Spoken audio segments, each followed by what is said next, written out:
안녕하세요. 메멘토 모리입니다. 오늘 할 이야기는 산성교회, 신성교회, 송재영 목사님에 대한 설교에 대한 어떤 요약적인 이야기를 해보려고 합니다. 목회자들이 설교를 하면서 하는 실수가 있는데 바로 대변의 영역과 대언의 영역의 차이를 구분하지 못하고 있다라는 겁니다.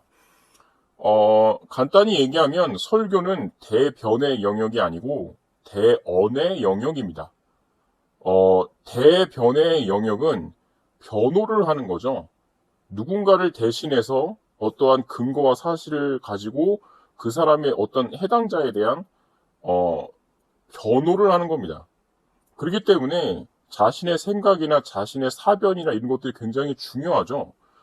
그렇지만 대언의 영역에 있어서 자신의 생각은 중요하지가 않습니다. 자기의 주장, 자기의 논리, 자기의 근거 이런 것들은 전혀 중요하지가 않죠. 예를 한번 들어볼까요? 조선시대 때 가장 많이 보여지는 어명을 전달하는 방식입니다.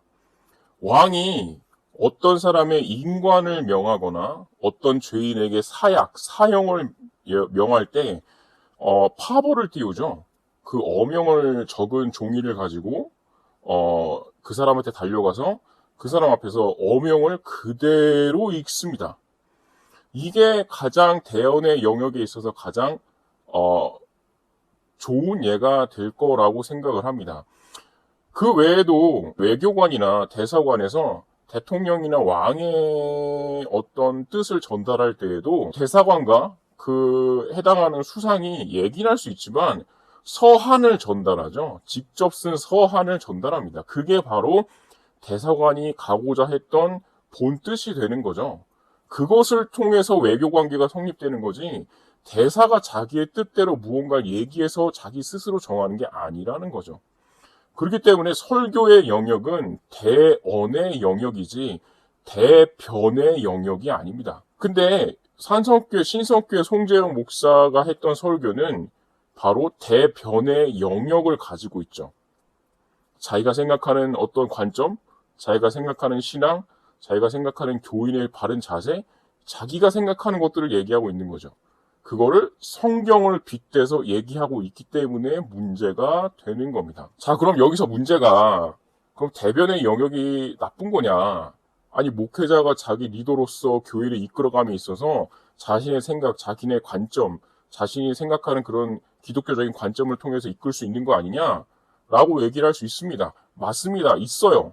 대변의 영역으로서 교회를 이끌어갈 수 있습니다. 그런데 중요한 건 왜 그걸 설교에서 하냐는 거죠.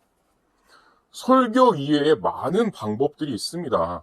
설교가 끝나고 공지사항으로 얘기를 하든지 아니면 흔히 우리가 얘기하는 표어라든지 아니면 정책당회라든지 매년 매월 일어나는 정책당회를 통해서 또는 주중에 일어나는 항존직 때로는 뭐 안수집사까지 어떤 집사들, 권사들을 위한 교육들 이런 것들을 통해서 그리고 구역예배를 통해서 이러한 것들을 통해서 특별히 교육을 할 수 있죠. 이것에는 대변의 영역이 들어갈 수가 있고요. 꼭 그렇게 해야 됩니다.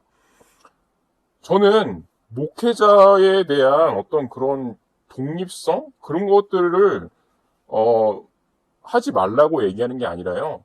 설교는 대언의 영역이기 때문에 그거를 할 이유가 없다라고 그렇게 하면 안 된다는 얘기를 하고 있는 겁니다. 그렇기 때문에 설교를 함에 있어서 우리는 본문을 근거해서 본문이 얘기하고자 하는 바를 우리가 그대로 전달하는 게 가장 중요하다고 생각을 합니다. 우리는 설교에서 우리의 뜻을 전달하는 게 아니라 왕이신 하나님의 말씀을 그대로 전달할 의무가 있는 외교관이기 때문입니다. 지금까지 메멘토 모리였고요. 저는 다음 시간에 뵙도록 하겠습니다. 감사합니다.